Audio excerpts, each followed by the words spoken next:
Welcome friends. मैं राजेश कुमार चंद्रा, सहायक प्राध्यापक इतिहास, गवर्नमेंट टीसीएल कॉलेज जांजगीर। आज हम विश्व के इतिहास में द्वितीय विश्व युद्ध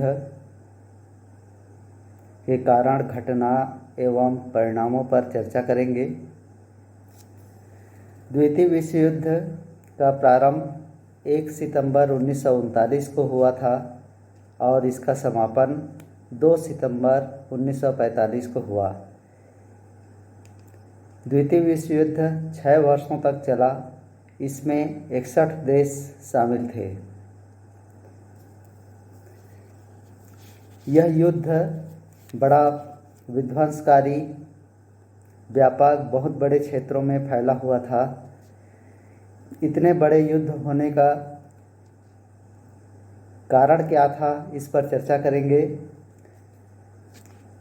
तो सर्वप्रथम हम प्रथम विश्व युद्ध जो हुआ था 1914 से 1918 तक, प्रथम विश्व युद्ध की समाप्ति के बाद पेरिस शांति सम्मेलन हुआ था, जिसमें 5 अलग अलग संधियां की गई थी, जिसमें से एक थी वर्साई की संधि, जो जर्मनी के साथ की गई थी। इस संधि को आरोपित संधि या अपमानजनक संधि कहा जाता है। इस संधि के बारे में मार्शल फौच ने पहले ही कह दिया था कि यह संधि कोई शांति संधि नहीं है, यह केवल 20 वर्षों के लिए युद्ध विराम है। और ठीक 20 वर्ष के बाद ही यह युद्ध पुनः प्रारंभ हो गया। इस युद्ध में, इस संधि की शर्तों के अनुसार, वर्साई की संधि की धारा 231 के अनुसार पूरे युद्ध के लिए जर्मनी को जिम्मेदार ठहराया गया। जर्मनी को जिम्मेदार ठहराने के बाद जर्मनी का अंग भंग कर दिया गया। उसके कई क्षेत्रों को, सार जैसे उसके प्रदेश को फ्रांस को सौंप दिया गया। पोलैंड को डेंजिंग बंदरगाह तक जाने के लिए जर्मनी के बीचों बीच एक गलियारा दिया गया, जिसे पोलिस गलियारा कहा जाता है। जर्मनी का प्रसिद्ध बंदरगाह, डेंजिंग बंदरगाह, राष्ट्र संघ के संरक्षण में सौंप दिया गया। यह संधि जर्मनी के लिए अत्यंत अपमानजनक थी। जर्मनी इसका बदला लेने के लिए मौके की तलाश में था और वह यही घटना जो है द्वितीय विश्व युद्ध के रूप में प्रस्फुटित हुआ। द्वितीय विश्व युद्ध का दूसरा प्रमुख कारण है अधिनायकवाद का उदय। इस समय इटली में मुसोलिनी के नेतृत्व में फांसीवाद का, जर्मनी में हिटलर के नेतृत्व में नाजीवाद का और जापान में सैन्यवाद का उदय हुआ था, जो किसी भी स्थिति में झुकने को तैयार नहीं थे और अपना साम्राज्य विस्तार करना चाहते थे। तीसरा प्रमुख कारण है राष्ट्रसंघ की असफलता। राष्ट्रसंघ का गठन किया गया था शांति की स्थापना के लिए, परंतु विभिन्न देशों ने राष्ट्रसंघ की अवहेलना की। जब जापान ने मंचूरिया पर अधिकार किया तो राष्ट्रसंघ मौन रहा, कुछ नहीं कर सका। इसी प्रकार से इटली द्वारा अबिसिनिया और अल्बानिया पर अधिकार कर लिया गया और राष्ट्रसंघ मौन रहा। इस प्रकार से राष्ट्रसंघ अपने उद्देश्यों को प्राप्त करने में असफल रहा। दूसरा, निरस्त्रीकरण की जो समस्या थी, अगला कारण था। निरस्त्रीकरण केवल पराजित राष्ट्रों के लिए लागू किया गया, विजित राष्ट्रों के लिए निरस्त्रीकरण को लागू नहीं किया गया। यह भी पराजित राष्ट्रों के असंतोष का एक प्रमुख कारण था। अगला प्रमुख कारण है रूस में साम्यवाद का उदय। रूस के साम्यवाद से पूरे विश्व के लोग, खासकर ब्रिटेन, सबसे ज़्यादा भयभीत था और वह जर्मनी, इटली के अपमानजनक या साम्राज्यवादी नीति को न चाहते हुए भी समर्थन करता था, ताकि रूस के साम्यवाद का भय उसे ना रहे। ब्रिटेन की तुष्टीकरण की नीति। यही है। अगला महत्वपूर्ण कारण है उग्र राष्ट्रीयता का उदय। इस समय तक यूरोप के प्रायः सभी देशों में अपने देश के प्रति राष्ट्रीय भावना में अत्यधिक वृद्धि हो गई थी और अपने देश की राष्ट्रीयता की रक्षा करने के लिए किसी भी हद तक जाने को तैयार थे। प्रथम विश्व युद्ध के बाद पूरे विश्व में मंदी छा गई। आर्थिक मंदी, जिसके कारण से पूरे विश्व की व्यवस्था तहस नहस हो गई थी। परस्पर विरोधी गुटों का निर्माण भी एक कारण था। बिस्मार्क ने जर्मनी के एकीकरण के लिए गुटबंदी प्रारंभ किया था विभिन्न राष्ट्रों के साथ। उसके विरोध में मित्र राष्ट्रों के द्वारा भी विभिन्न प्रकार के गुटों का निर्माण किया गया और इन गुटों के कारण ही सारे देश एक दूसरे से जुड़ते चले गए और पूरा विश्व दो गुटों में बंट गया।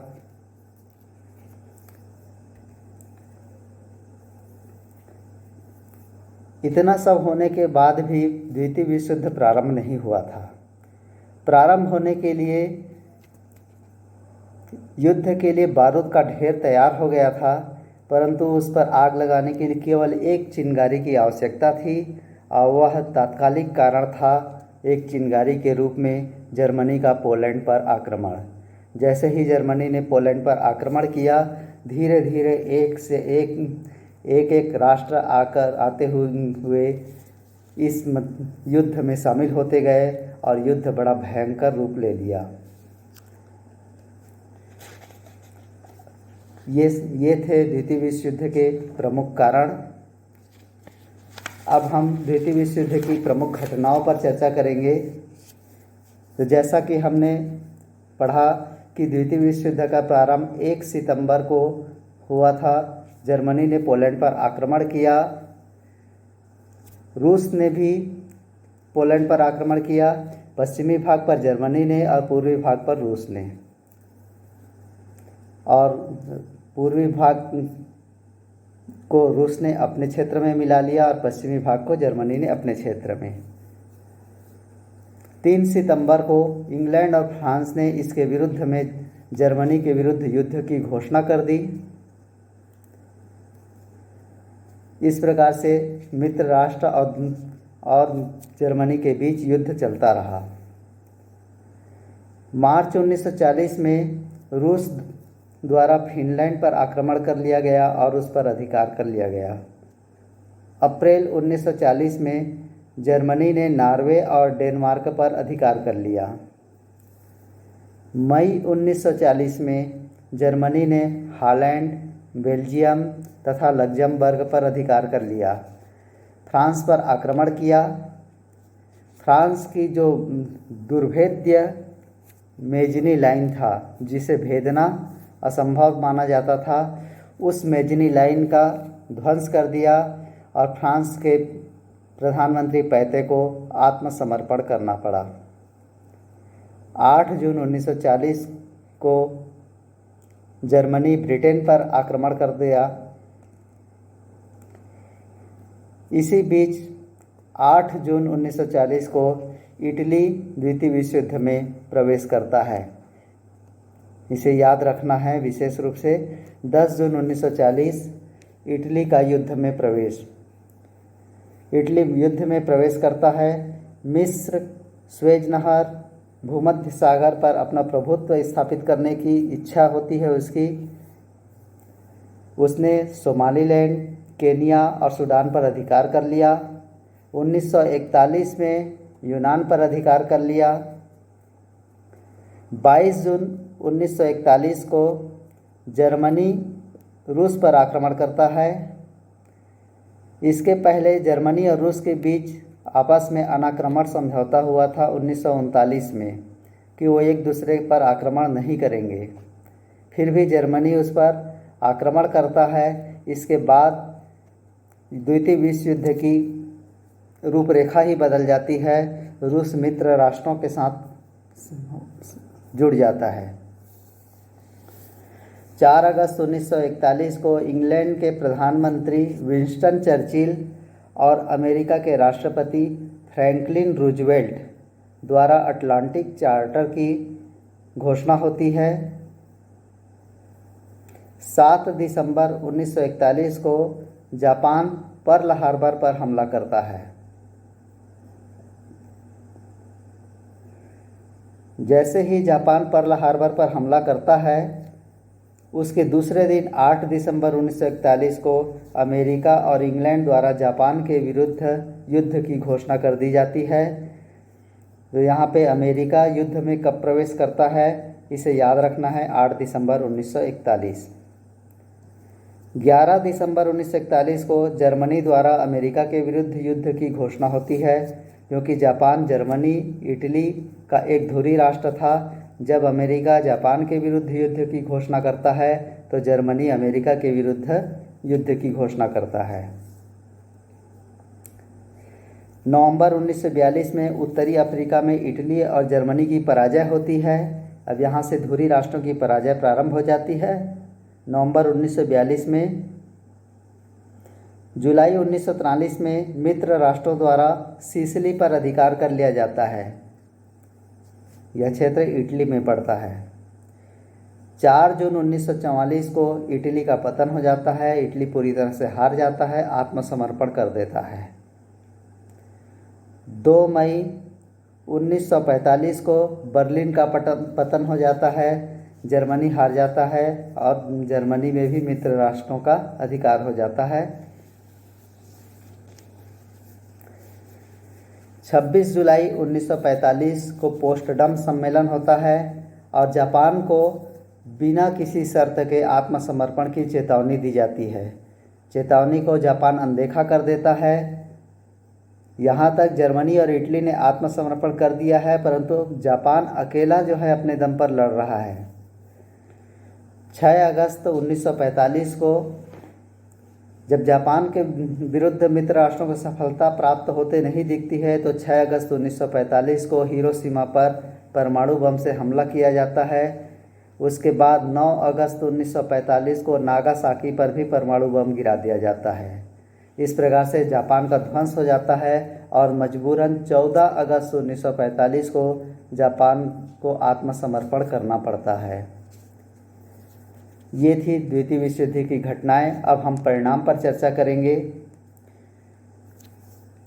द्वितीय विश्व युद्ध का सबसे प्रमुख परिणाम है, जो आज तक हमारे सामने उपस्थित है, संयुक्त राष्ट्र संघ की स्थापना। 24 अक्टूबर 1945 को संयुक्त राष्ट्र संघ की स्थापना हुई थी। दूसरा महत्वपूर्ण परिणाम हुआ, पूरे विश्व से साम्राज्यवाद व उपनिवेशवाद की समाप्ति। इसी घटना के बाद पूरे विश्व में आज़ादी की लहर दौड़ पड़ी और मित्र राष्ट्र भी दबाव में आकर धीरे धीरे सारे देशों को स्वतंत्र करते गए और भारत भी इसी कड़ी में आगे जाकर स्वतंत्र हुआ। इस युद्ध में अपार जनधन की क्षति हुई। अमेरिका को युद्ध विभीषिका की हानि से मुक्ति